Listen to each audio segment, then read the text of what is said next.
Cricket అభిమానులు ఎంతో ఆసక్తిగా చూస్తున్న సమయం రానే వచ్చింది. గయానా స్టేడియం వేదికగా ఇంగ్లాండ్ ఇండియా సెమీఫైనల్ మ్యాచ్లో తలపడనున్నాయి. ఈ రెండు జట్ల మధ్య హోరాహోరీ పోరు సాగడం ఖాయమంటున్నారు క్రీడా పండితులు. ఎందుకంటే రెండు జట్లు స్ట్రాంగ్గా ఉన్నాయి. అలాగే గ్రూప్ మ్యాచ్లు అలాగే సూపర్ 8 మ్యాచ్ల్లో కూడా తమ సత్తాను చూపించాయి టీమిండియా ఇంగ్లాండ్.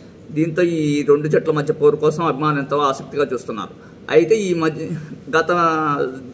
గతంలో జరిగిన T20 వరల్డ్ కప్ మ్యాచ్లో ఇంగ్లాండ్ చేతిలో టీమిండియా ఓడిపోయింది. దీంతో ఈసారి లెక్క సరి చేయాలని చెప్పి అభిమానులు భావిస్తున్నారు.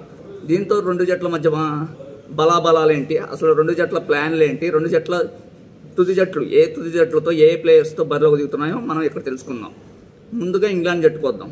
ఇంగ్లాండ్ జట్టులో జాస్ బట్లర్, ఫిలిప్ సాల్ట్ వీళ్ళిద్దరు మెయిన్ కీ ప్లేయర్స్. ఈ ఇద్దరు ఓపెనర్లు ఆ జట్టుకు సూపర్ ఓపెనింగ్ పార్ట్నర్షిప్ అందిస్తూ ప్రత్యర్థి బౌలర్లపై విరుచుకుపడుతున్నారు. దీంతో ప్రత్యర్థి బౌలర్లు డిఫెన్స్లో పడుతున్నారు అన్నమాట.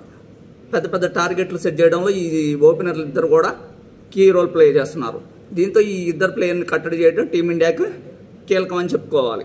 అలాగే మిగతా ప్లేయర్స్ కూడా ఏం తక్కువ కాదు. హ్యారీ బ్రూక్ కూడా ఫామ్లో ఉన్నాడు. అలాగే జానీ బెయిర్స్టోకి టీమిండియాపై మంచి రికార్డు ఉంది. సో జానీ బెయిర్స్టోని కూడా మనం కంట్రోల్ చేయాల్సి ఉంటుంది. అలాగే Liam Livingstone, Sam Curran, Chris Jordan వంటి స్టార్ ఆల్రౌండర్లు కూడా ఆ జట్టుకు ఉన్నారనమాట. అలాగే బౌలింగ్ లైనప్ కూడా వాళ్ళది డిఫరెంట్ వేరియేషన్స్ ఉన్నాయి. రీస్ టోప్లే లెఫ్ట్ ఆర్మ్ అనమాట. అలాగే జోఫ్రా ఆర్చర్ 140కి పైగా స్పీడ్ బంతులు వేస్తూ ప్రత్యర్థుల్ని ముప్పు తిప్పలు పెడతాడు. అలాగే వాళ్ళ స్పిన్ విభాగం కూడా చాలా డిఫరెంట్గా ఉంది, చాలా స్ట్రాంగ్గా ఉంది. ఆదిల్ రషీద్, మొయిన్ అలీ వంటి సీనియర్ స్పిన్నర్లు ఆ జట్టు సొంతం అన్నమాట. ఈ గయానా స్టేడియం పిచ్ అనేది మనకు కొంచెం స్లోగా ఉంటుంది. దీంతో ఈ పిచ్ స్పిన్నర్లకు సహకరించే అవకాశం ఉంది. దీంతో ఆదిల్ రషీద్, మొయిన్ అలీ ఇంగ్లాండ్కి బలంగానే ఉన్నారు. సో వీరిద్దరిపై టీమిండియా బ్యాటర్లు ఎంత ప్రెషర్ పెడితే అంత టీమిండియాకి ప్లస్ పాయింట్గానే ఉంది. ఇంకా మన టీమిండియా గురించి చెప్పుకుందాం. టీమిండియాలో మన ఓపెనర్లు రోహిత్ శర్మ, విరాట్ కోహ్లీ మాత్రం అనుకున్నంతగా రాణించింది లేదు.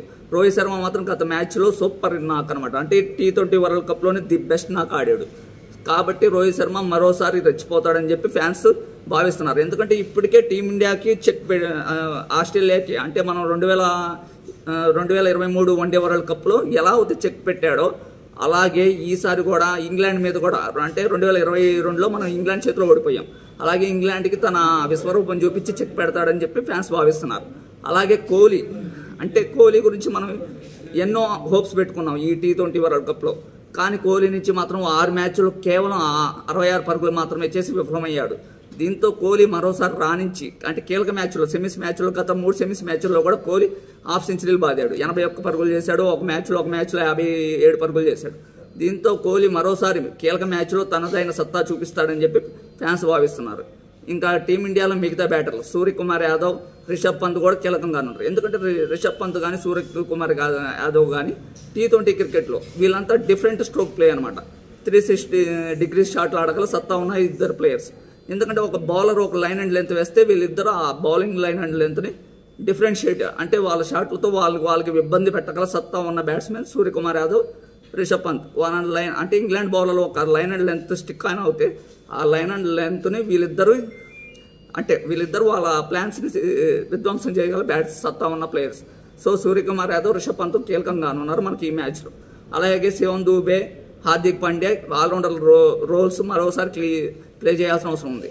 అయితే మనకు రవీంద్ర జడేజా ఫామ్ అనేది మనకి కొంచెం టెన్షన్ పెట్టేస్తుంది. ఎందుకంటే రవీంద్ర జడేజా ఈ మెగా టోర్నీలో బ్యాటింగ్లో కానీ బౌలింగ్లో కానీ 2 విభాగాల్లో కానీ విఫలమయ్యాడు. అటు బ్యాటింగ్లో ఏమో కేవలం 15 పరుగులు మాత్రమే చేశాడు. బౌలింగ్ విభాగంలోకి వస్తే కేవలం 1 వికెట్ మాత్రమే తీశాడు. దీంతో రవీంద్ర జడేజాని పక్కన పెట్టి సంజు శాంసన్ తీసుకోవాలని చెప్పి ప్లాన్లో ఉన్నారని ఒక టాక్ వినిపిస్తుంది. అయితే మన ఫస్ట్ నుంచి ఒక టీం కాంబినేషన్ సెట్ చేసుకుని సత్తా చాడుతున్నాం.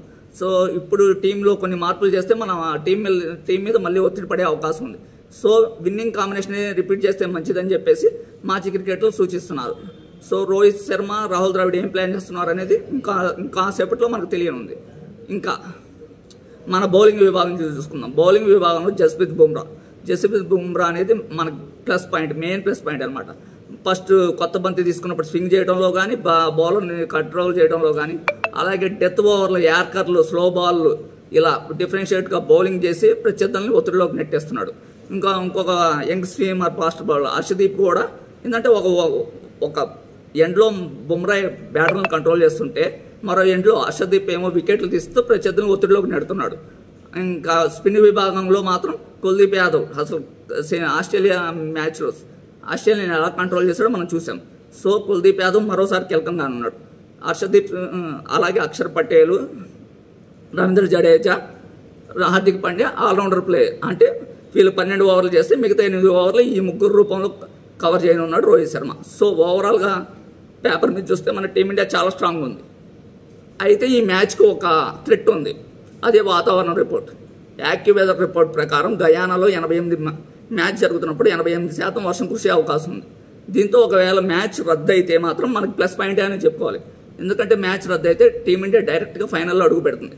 ఎందుకు ఫైనల్లో అడుగు పెడుతుందంటే మనం సూపర్ 8 స్టేజ్లో వరుసగా 3 మ్యాచ్ల్లో గెలిచాం. 3 మ్యాచ్లో గెలిచి టాప్ ప్లేస్లో నిల్చున్నాం. మరో ఎండ్లో అయితే ఇంగ్లాండ్ చూసుకుంటే అదే ఇంగ్లాండ్ మాత్రం సౌత్ ఆఫ్రికా చేతిలో ఓడిపోయింది. దీంతో ఆ పాయింట్స్ని బేస్ చేసుకొని టీమిండియా డైరెక్ట్గా ఫైనల్లో అడుగు పెడుతుంది. సో మనకు మ్యాచ్ రద్దయినా ఎటువంటి ఇబ్బంది లేదు. కానీ నిజమైన క్రికెట్ ఫ్యాన్స్ మాత్రం వర్షంతో మ్యాచ్ రద్దు అవ్వకూడదు, సూపర్ మ్యాచ్ చూడాలని చెప్పి కోరుకుంటున్నారు.